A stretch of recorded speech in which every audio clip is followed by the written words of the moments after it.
I'm Natalie Chanin. Welcome to Florence, Alabama. Elvis, don't you know? You know, we're coming up on our 10-year anniversary, so I really started working on this project about 10 years ago, and it's amazing how fast it's gone. It blows me away, and you know, the highlight, it's really strange, but I think the highlight is really today. You know, it's so funny after 10 years of, you know, ups and downs and changes and you know, like Phoenix coming out of the flames, and you know, really I have to say that today is really the best it's ever been. It's so funny. I'm closer to having the company that I envisioned 10 years ago today than I ever have been at any moment in the past 10 years. You know, everybody asks me, are you surprised that you're here in Florence, Alabama and making fashion?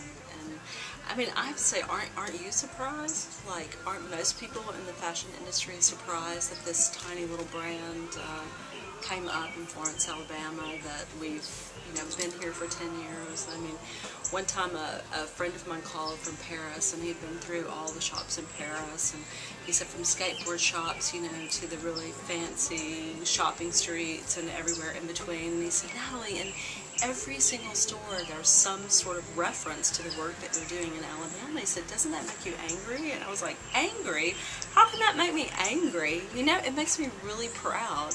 Who would have ever thought that a group of ladies, you know, sewing in their homes in rural Alabama would ever make an impact on the global fashion industry? So, you know, impact on the global fashion industry is maybe, you know, taking it a step too far. But if there's a reference in the stores that backs up to the work that we've done, then, I mean, I can't be really anything but proud, you know. So it's a great time to sort of sit and look at what we did those 10 years and then start to look at what's going to happen in the next 10 years. It's 'Cause Mr. Phillips never blew enough hot air to need a little gold-plated paperweight and promised him a Cadillac.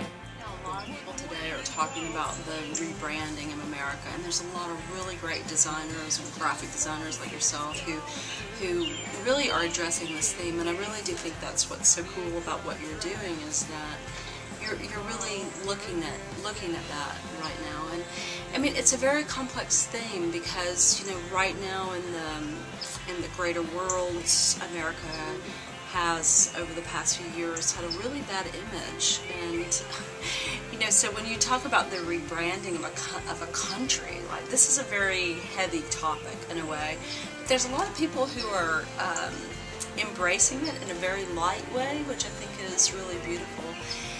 You know, and I feel like we're a part of that. I definitely feel that. And I wish I could say that what we've done here, that it was really, you know, specific, that I came home because I was thinking about, you know, Americana and it was important and whatnot. I wasn't that smart. I came home because I felt something like, this is where I needed to be, this is what I needed to do. I was doing these things, and I realized, you know, in this moment that if I really wanted to do this project that I was working on, that the only way to do it would be to come home to do it, because there were people here who could do the things that I wanted to do, and actually, you know, to take it to a different level, like the vernacular of what I was doing after going to design school and traveling the world and working as a stylist for 10 years, the vernacular of what I was doing that made me happy really is what I learned here. Right, and so it was a real embracing of that, a very simple, a very rural life that has, that really finds beauty in the very small things and the very small details. And so I was very lucky, you know, that I was able to come home, that I had this idea, that I've been able to make it work for 10 years, because it hasn't always been easy. So, you know, maybe for 10 years I've been doing this, and it's become really important now, this rebranding of America. So I feel like I was just very lucky. I followed my heart, and my heart was in the right place, and so today I'm sort of standing in the right place, you know?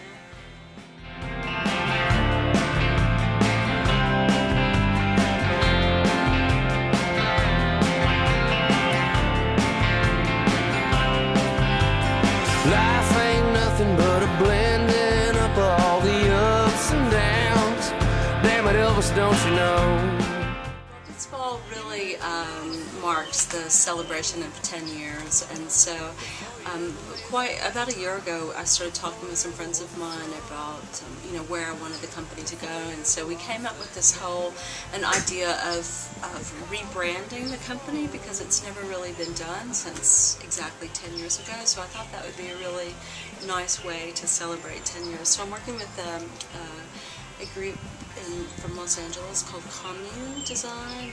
It's a dear friend of mine, Ramon, and we're redoing our label, we're redoing the website, we're redoing really sort of growing up, you know, like after 10 years of doing something, you feel like we started out as a t-shirt company, and you know, it's kind of changed in 10 years, so it's really time for us to grow up. And so the amazing Lisa Eisner came out and shot the fall collection here in Alabama.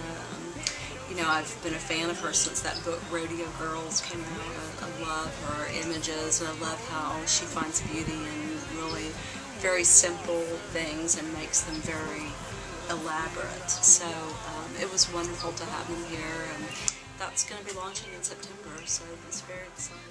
What he said he's gonna do, and the money came in sacks, new contracts, and Carl Perkins Cadillac.